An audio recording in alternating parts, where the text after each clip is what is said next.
works wonders. It's like a miracle. Phil Hendrie. Hello? Okay. 1-800-449-8686.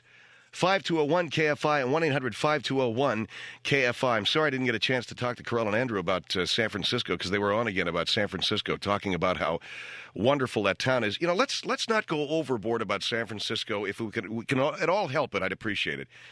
It's fun like once every 4 years. San Francisco is about once every 4-year trip. Because if you were really honest with yourself, if you were really, truly honest with yourself, you'd say and you'd realize and recognize that San Francisco, there's nothing to do up there. After you've been to Chinatown and did your big wine run to Tiburon and you got drunk in Sausalito and you went to the Castro and the Fillmore and the Mission and the Hill and the Tower and the Pole and the thing and the this and the bridge, and you go over to the East Bay, which looks a little bit like Orange County, and then you come back and all the how what is there to do? Nothing. And the only reason why I say that is because we have to spend a night there Monday, and I don't want to get overwhelmed. I don't want to get overwhelmed with the beauty that is San Francisco. I don't want to get knocked out, man, by how just boss it is up there. Because San Francisco was important about 100 years ago.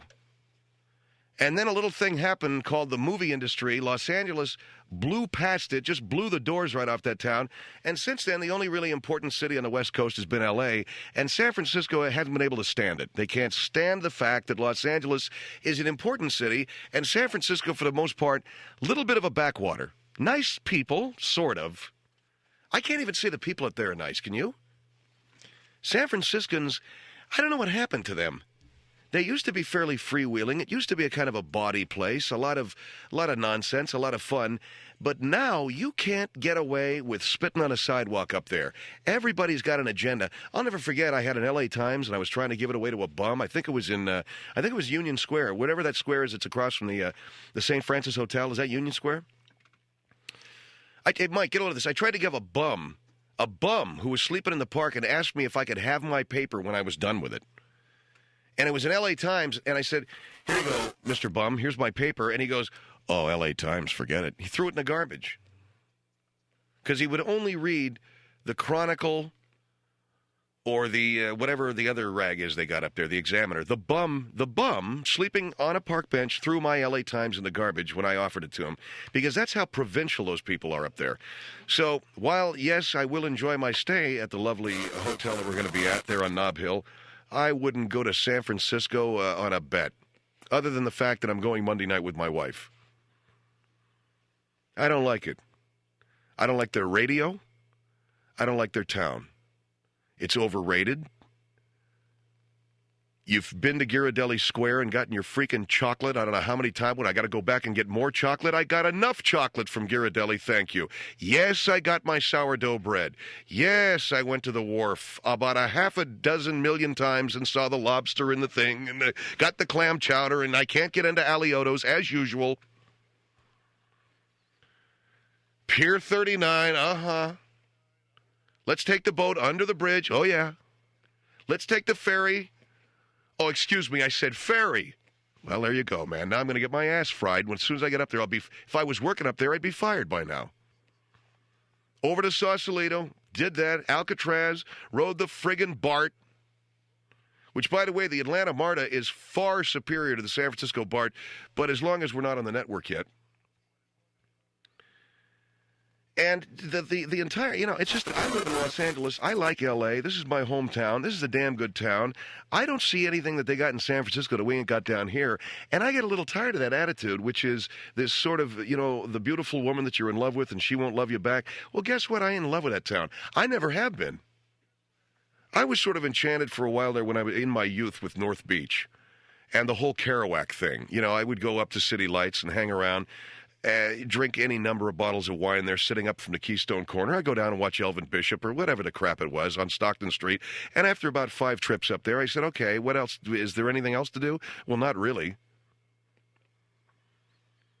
And, I went to the bed and breakfast there on Bush Street, and we went over to the Moroccan joint, which was over on Pine or something. And I've read, the cable car, okay. When the guy, you think you're going to freaking go right through the side of somebody's house in that cable car. Those clowns with the way they break that thing. You ever been on a cable car, Mike?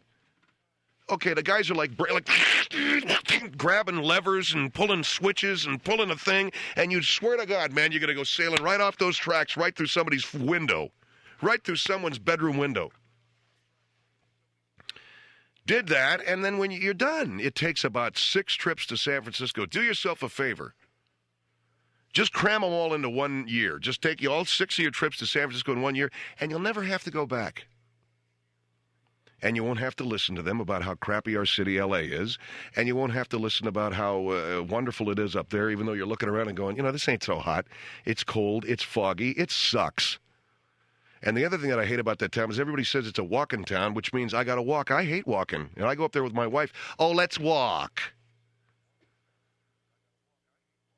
Let's not. Phil Hendrie Show coming down the line in 8, 7, 6, 5, 4, 3.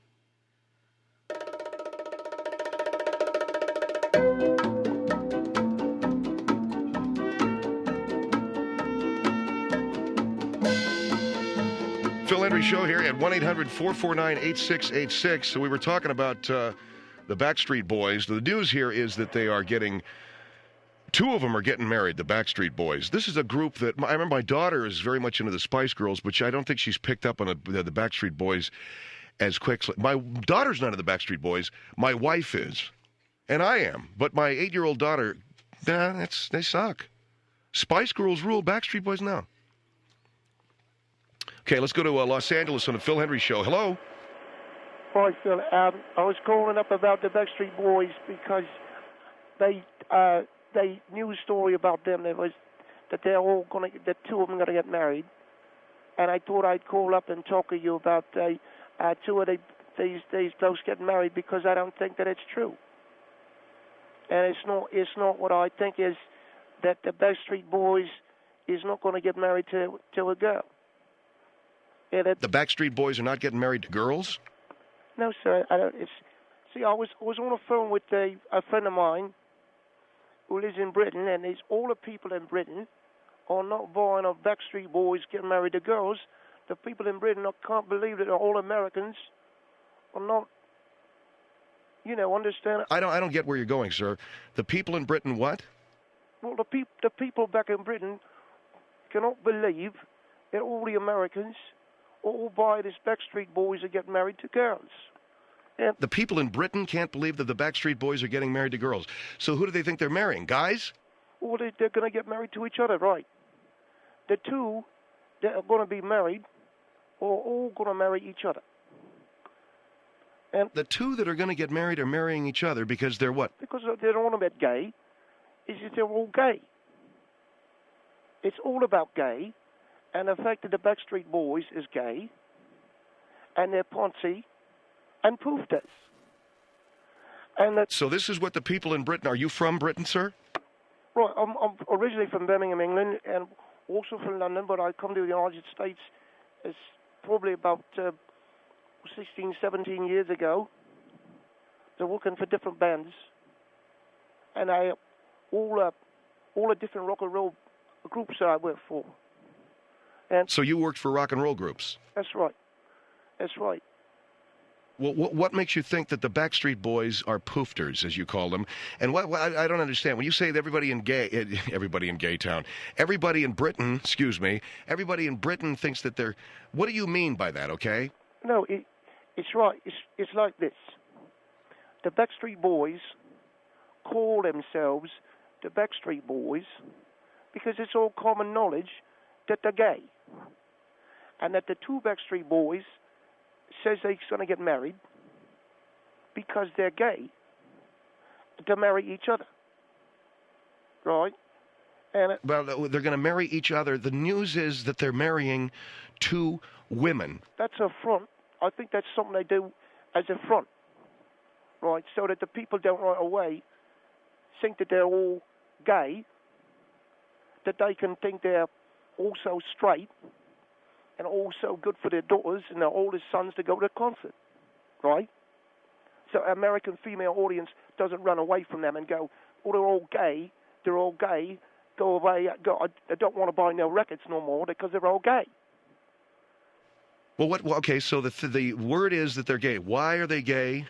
Again, because if it's common knowledge in Britain, are we talking about a music magazine or something that? Well, it's the name of the group. It's the name of the group. The Backstreet Boys. Right. What could be more obvious? Could be more obvious to you that this group is called the Backstreet Boys. They might as well call themselves the back area boys, or the backdoor boys. You see what I mean?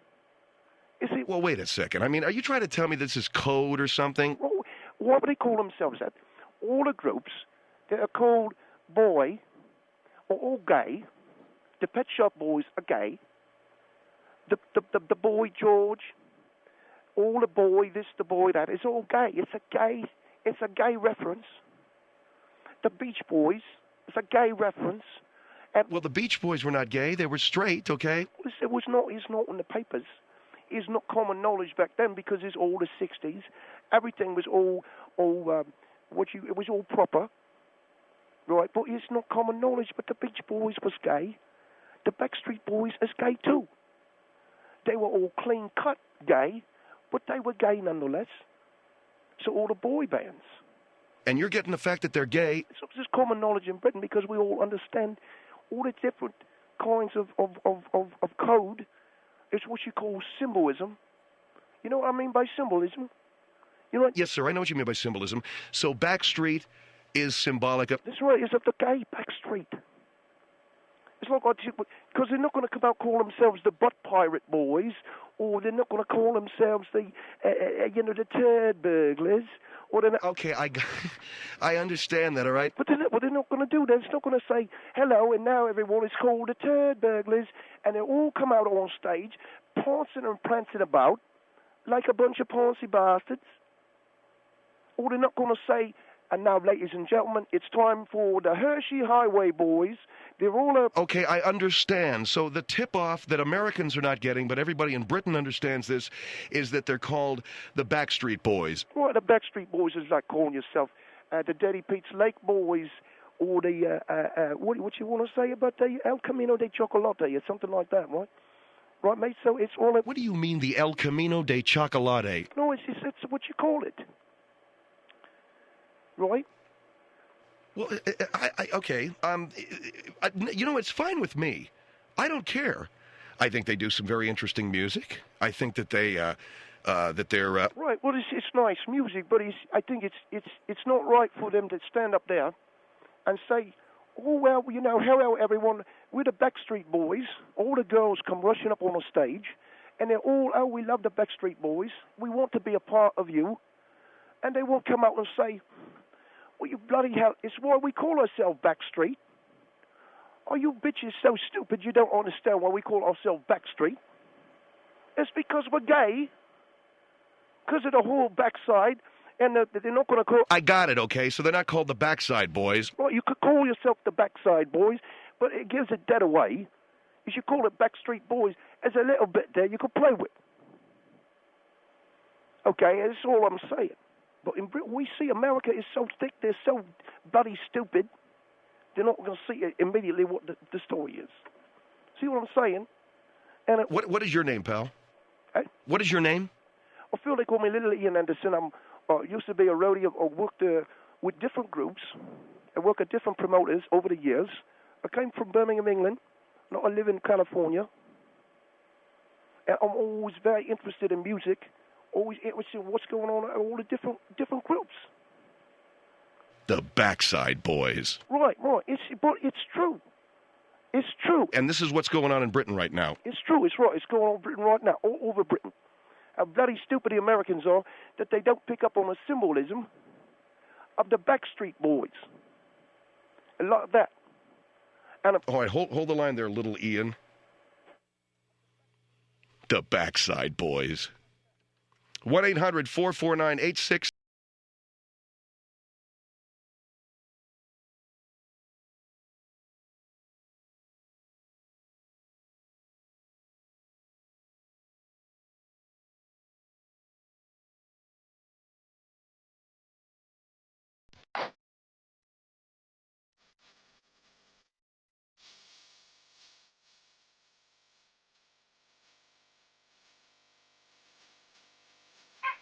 Phil Hendrie here, 1-800-449-8686.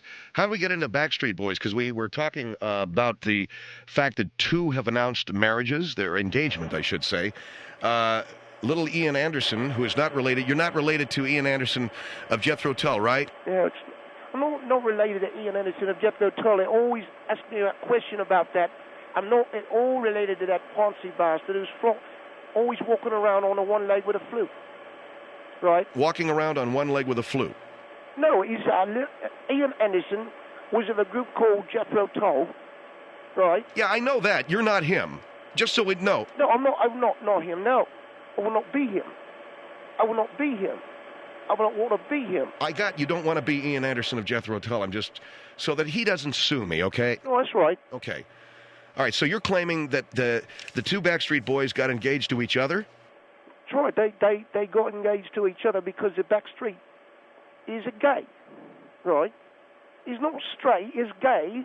They could have called themselves Backside Boy or Turd Burglar, or they could have just called themselves Richard Gere. But they could have just called the band Richard Gere, huh? That's right. Like you got Jethro Tull, you got Uriah Heep, you got Santana. You should have a band called Richard Gere. A bunch of Ponzi bastards floating around all over the stage singing all the gay stuff. All right. Very funny. But you're serious, right? No, I'm serious. Backstreet, I'm serious. Here is Pico Rivera on the Phil Hendrie Show. Hello? Hello? Hi. Hi. So what is your name? What's your name, ma'am? What is your name? Huh? What's your name? Tatiana. Tatiana, this is Little Ian. Hello, Tatiana, I'm Little Ian. How are you doing? Hi. Okay, first off, I'd like to say that about the name. You hear about the Backstreet Boys getting married or getting engaged? Yeah, I heard that. Right. Okay, there's no possible way they can get married to each other. They're cousins. That doesn't matter. They said not the two that are getting engaged are cousins. Yeah, no. See, you understand that in America you can't get married to family, right? Right, but the two who are getting engaged, are they cousins to each other? Oh yeah, they're cousins to each other. Were they from the South? Are they from where? Are they from the South? They're from Kentucky. What do you mean, are they from the South? They're from Kentucky? Yeah. Well, that's what they do down there. I doubt that. No. In the American South, it's all right for you to marry your sister or to marry your aunt or something like that, right?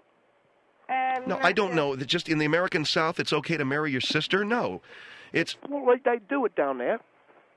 So it's all right for the Backstreet Boys to marry each other even if they're cousins. No, anyway, I don't think they'd want to. Tatiana, what was your point? You were going to say that there was a reason why they're called Backstreet? Their name, I mean, it's it gay. has nothing to do with being gay. It's gay. Their name was chosen because at the time they had no name, and they decided to name it because there is a Backstreet Market in Florida, and they decided to, they took their name from that. No, it's rubbish. It's rubbish because, Tatiana, if you think about it, why would they call themselves Backstreet Boy? You know it's Backstreet Boy, right? Yes. Right? You know it's all about the backside, right? Right? No. No, it's right, right? No. It's all about the bum boys is what they call themselves. No, that has nothing to do with it. Love a bum boy. No. They're not first cousins. They're third or fourth cousins no, too. They're cousins. They have the same grandparents. Why are you so convinced, Little Ian, that this is a gay thing? Because that's all they talk about in Britain. And in Britain, they got a magazine called the Music Express. And we've got all these different music magazines, and we talk about all kinds of different music. And the people in Britain are all very much aware of this. We laugh at the Americans because they don't know. Yeah, but why would you believe something like that when you see tabloids everywhere?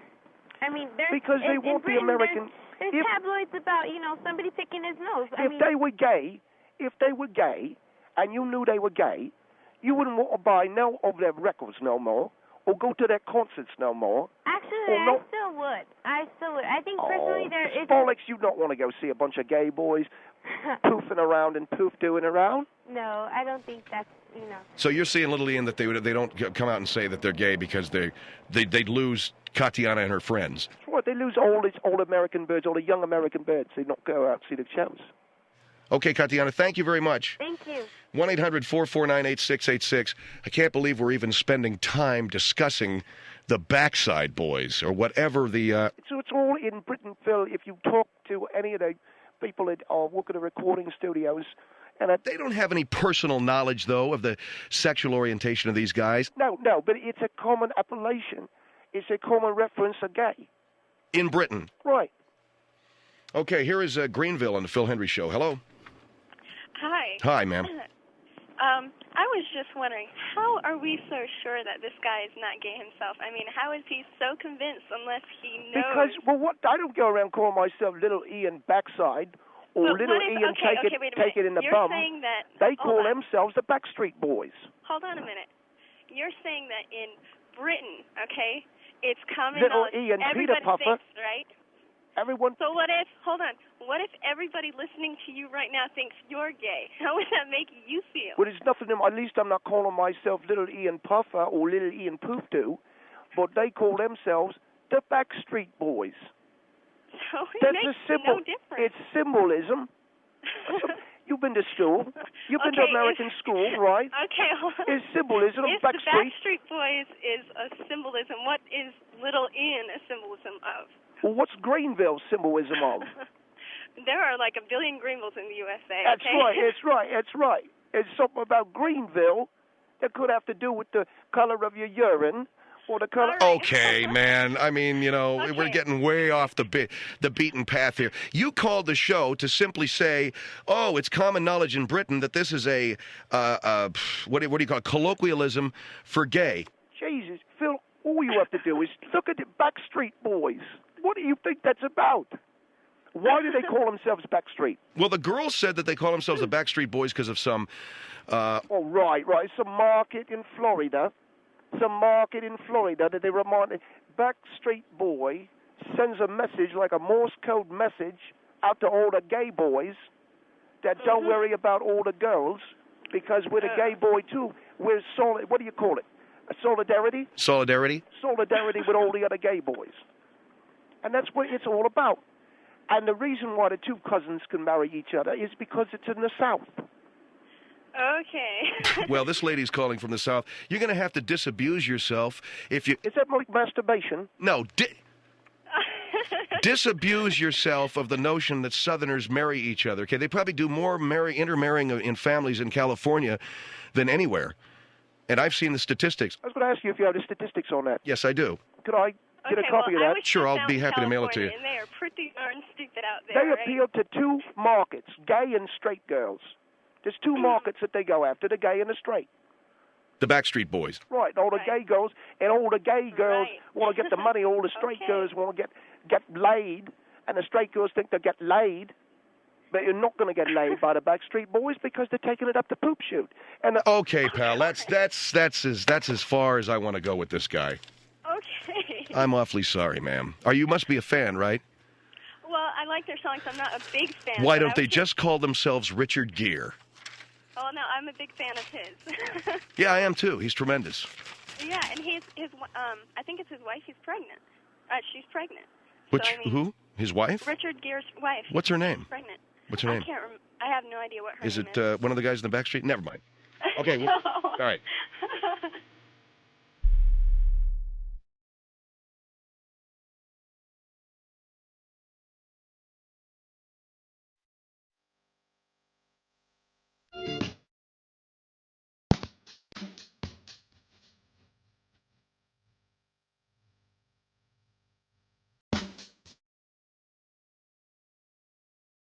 See, that's bad bumper music. You know why? Now everybody wants to hear the song. They don't want to hear me with my big fat mouth. That's Give Me All Your Lovin', ZZ Top. That's a very well-known song. Bad bumper music lesson number one. You don't use hits. You don't use top tracks, no big AOR tracks, no hits. No hits.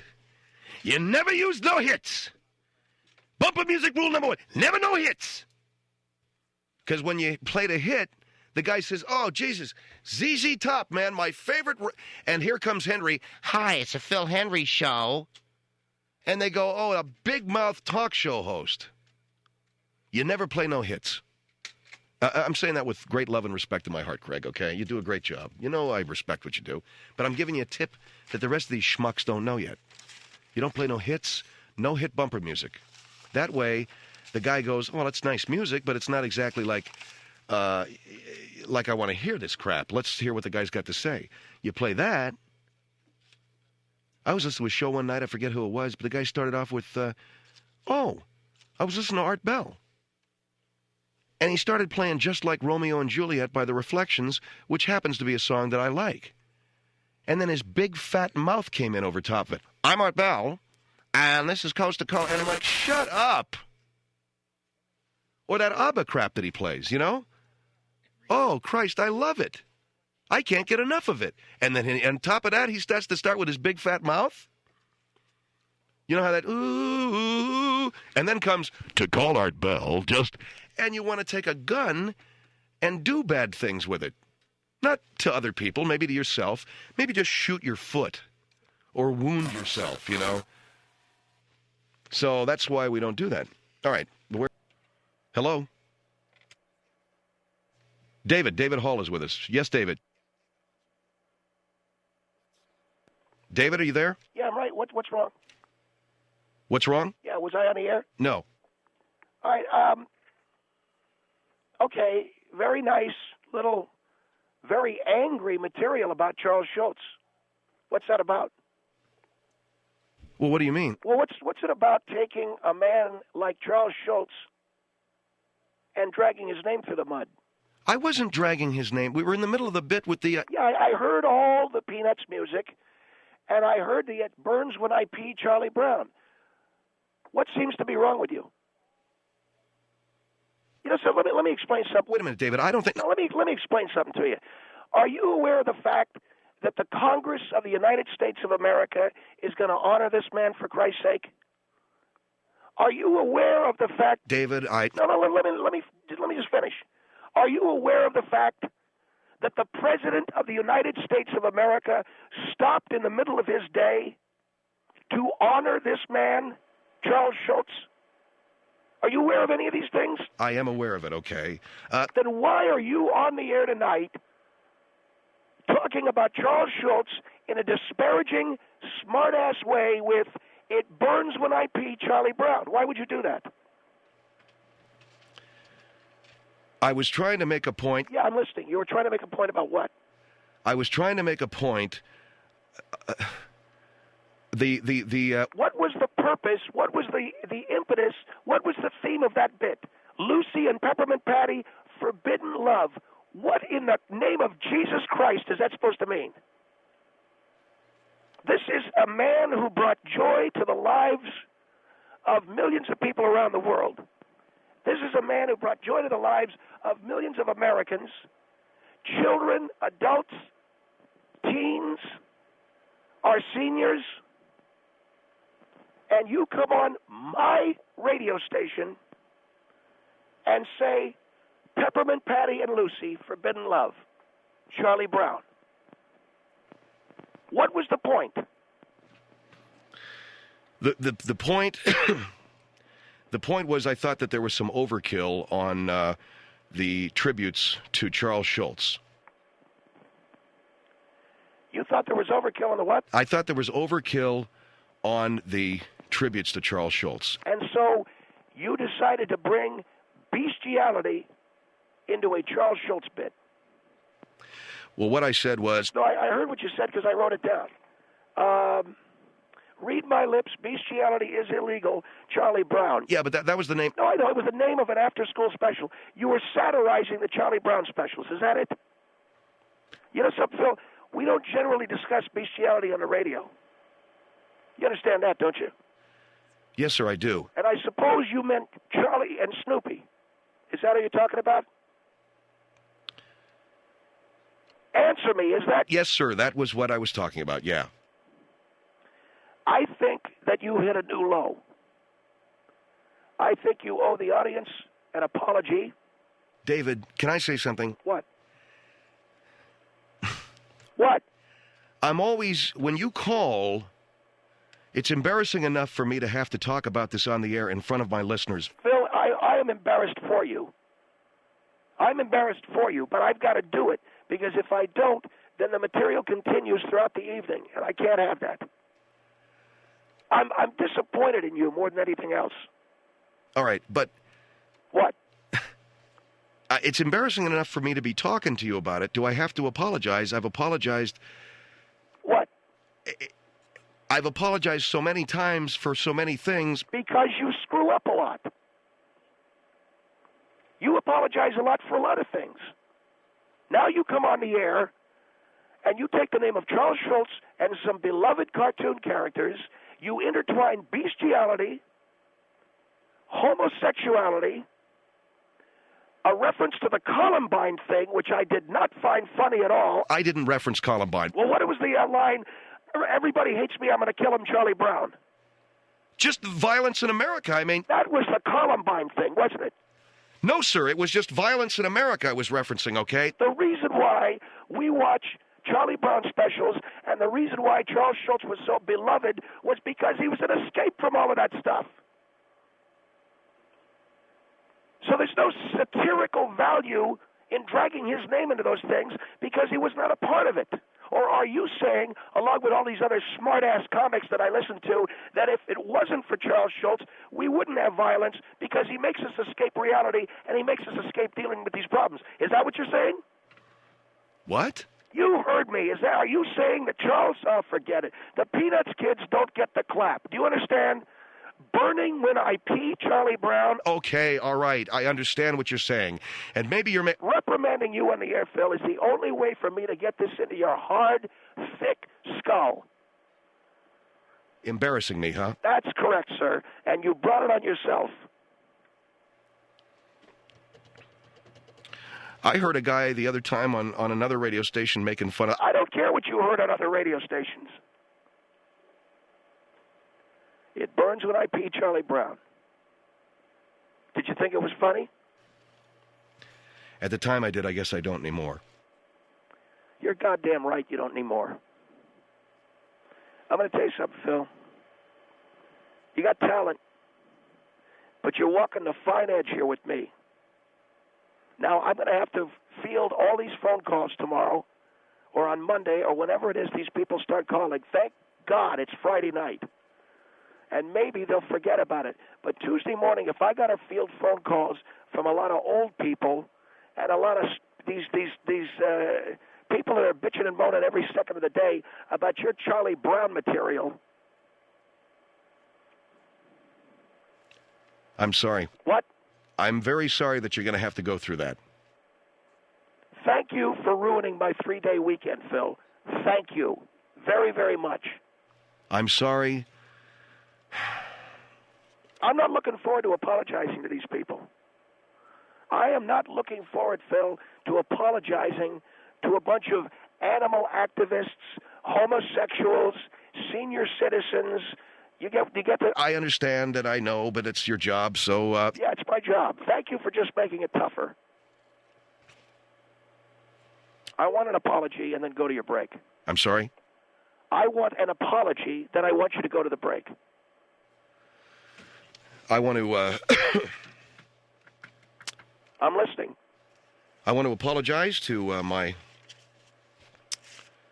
manager, Mr. Hall, and I want to apologize to all of the people listening. I'm sorry that we did the Charlie Brown and Peanuts material. And I do respect and honor what Charles Schultz has brought to our country and to our culture. Please forgive me. I was only doing it in with the best of intentions. Do it better. I beg your pardon? Do it better. Do the apology? Yeah, do the apology better. I don't like it. I really want to say that I am very, very sorry to all of my listeners because... Better. I really, really sincerely feel bad, and I love Snoopy. Don't cry. I really feel bad at... Don't sound so happy. Oh, will you come on? Just do it better. All right, I'm sorry that I did the stuff about Charles Schultz and Charlie Brown. I love Snoopy. I'll never do it again. Good. Is that it? No, this is the Phil Hendrie Show, 1-800-449-8686. Great.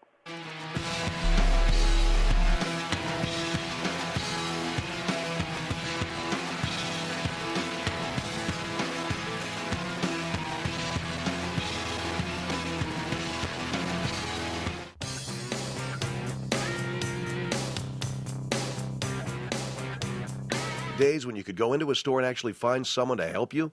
Well, I know a place where you can still find a great selection and personal service, and guess what? It's on the internet. At buyitnow.com, you'll find everything you're shopping for at a great price. Buyitnow.com has name brand electronics, sporting goods, housewares, tools, toys, gifts, even hard to find items. And buyitnow.com has something else that's hard to find these days. People. That's right, people to help you on the internet. BuyItNow.com's personal shopping assistants are real people there to answer your questions and help you find just what you need. And right now, BuyItNow.com is giving you an exclusive discount offer just for listening to my show. Just go to BuyItNow.com and click on the coupon button. Type in my name, Phil, that's P-H-I-L, and you'll automatically receive 10% off your first purchase. Great selection, personal shopping assistants, and 10% off. What are you waiting for? Don't just buy it. Buy it now. BuyItNow.com, where the difference is people.